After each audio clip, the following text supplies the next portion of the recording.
Mesdames et messieurs, bonjour à tous, Madame la Présidente, cher Gilbert,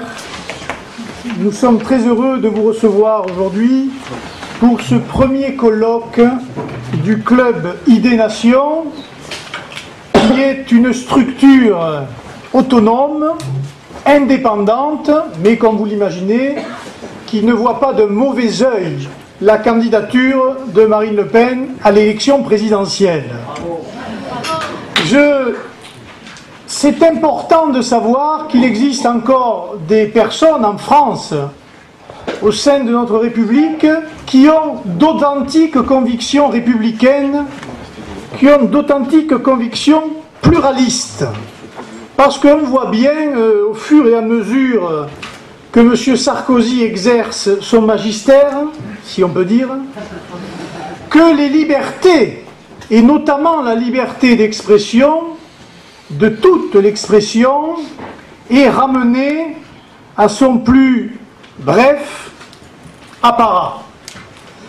Il est évident qu'aujourd'hui, et de plus en plus, depuis que Marine Le Pen est au-delà de 20% dans les sondages, on sent bien les tensions qui existent, on sent bien les pressions qui se font jour pour ne plus parler de rien, confisquer le débat et même exercer sur les personnes, personnalités ou groupes qui tenteraient de venir ne serait-ce que discuter avec nous, de les en dissuader. C'est dans ce cadre-là, d'ailleurs, si je puis me permettre, mon cher Gilbert, que celui-ci, n'appartenant pas au Front National, parce qu'il faut le répéter, c'est un travail de tous les jours, je ne sais pas si tu as remarqué, a décidé de mettre un grand coup de pied dans la fourmilière pseudo-républicaine pour dire une chose qui nous paraît à nous évidente, c'est-à-dire que le Front National est un parti politique reconnu, légal, qui respecte la loi, la démocratie, la République, et qu'il doit être considéré comme tel, lui et tous ses représentants. Le Club Idées-Nation est donc un club de proposition, de réflexion. Tous les gens qui sont à la tribune, je tiens à vous le signaler, n'appartiennent pas au Front National, mais considèrent que dans cette présidentielle qui s'annonce, le débat doit être libre. Et ce débat, on l'a décidé pour le premier colloque de le mener sur un sujet particulier, parce qu'il est très certainement l'un des plus grands échecs de Nicolas Sarkozy, la sécurité. C'est sur ce thème-là, M. Karcher, qu'il s'est fait élire. C'est sur ces promesses-là qu'il a fait semblant, en tout cas qu'il a rassuré une partie des Français, et c'est ce problème-là qui aujourd'hui est crucial, préoccupant pour l'avenir, non seulement des jeunes générations, mais pour l'avenir de l'existence même du pays et de l'existence des lois de la République. Avant d'aborder le fond de cette première table ronde, il y aura donc deux tables rondes. La première sur la sécurité avec un titre un peu provocateur, « Où est passé le Karcher ?», puisque c'était une grande promesse, et un deuxième titre sur le pacte républicain et les difficultés que rencontrent les services publics à exister dans certaines zones de notre territoire. Pour discuter de cette première table ronde, plusieurs intervenants que nous avons voulu professionnels, qui pratiquent ces choses-là tous les jours, qui ne sont pas simplement dans la théorie, mais qui sont plus réellement dans la pratique et qui vont vous donner leur expérience de terrain, qui vont vous donner leur ressenti et qui quelquefois même exprimeront leur manière de voir les choses et les propositions qu'ils font pour sortir de ces choses-là.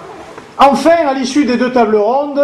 le discours de Marine Le Pen qui dressera les grandes orientations de son programme en matière de sécurité, même si évidemment, et on le voit bien, et l'actualité nous y pousse, tout n'est pas encore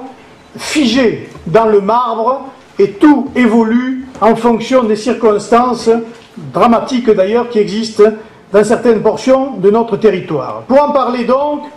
Maître Gilbert Collard, avocat au bureau de barreau de Marseille, pardon.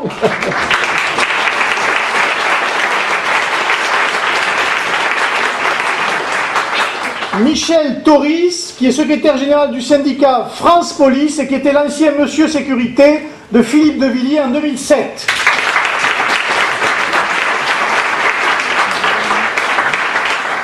Monsieur Eric Schumacher,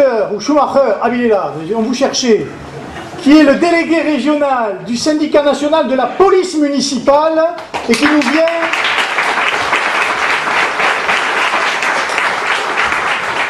vient d'Alsace. Aujourd'hui, il y a le grand congrès des policiers municipaux qui se tient à Nice et nous dira 2 mots sur les missions de la police municipale et les difficultés qu'elle rencontre, elle aussi, pour exister dans les difficultés que nous connaissons. Monsieur Jean-François Pelletier, qui est ancien policier de la région parisienne, qui est aujourd'hui dans la sécurité privée, là-bas.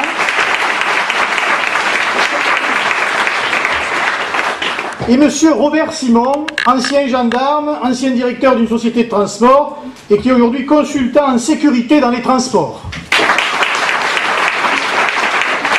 Alors avant de lancer la première question à Maître Collard, je vais vous donner quelques chiffres qui posent le débat. Il y a officiellement sur notre territoire 752 zones urbaines sensibles, c'est-à-dire des zones où la police va avec difficulté. Olivier Foll, inspecteur général de la police nationale, indiquait déjà en 2002 il y a 834 zones de non-droit sur notre territoire. 834 ghettos dans lesquels la hiérarchie administrative recommande aux forces de l'ordre de ne plus intervenir de manière à ne pas provoquer de remous. En 2002, mesdames et messieurs, regardez le temps qui s'est passé et l'augmentation justement des trafics en tout genre.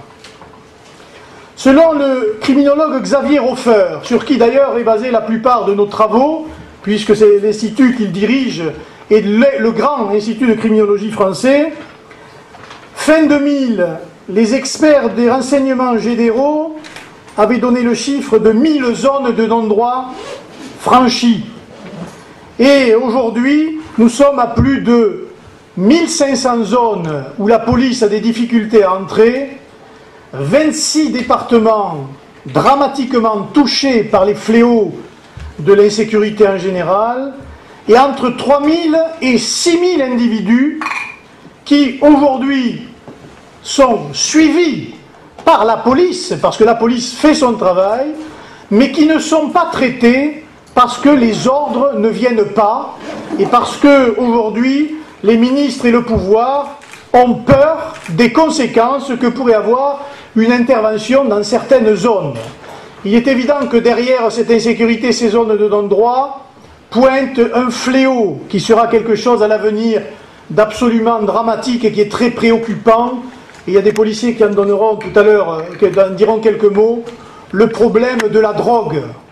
et des réseaux de la drogue aujourd'hui dans les quartiers, dans les écoles, dans les services publics, et qui méritera, je pense, de la part du candidat national, de notre candidate,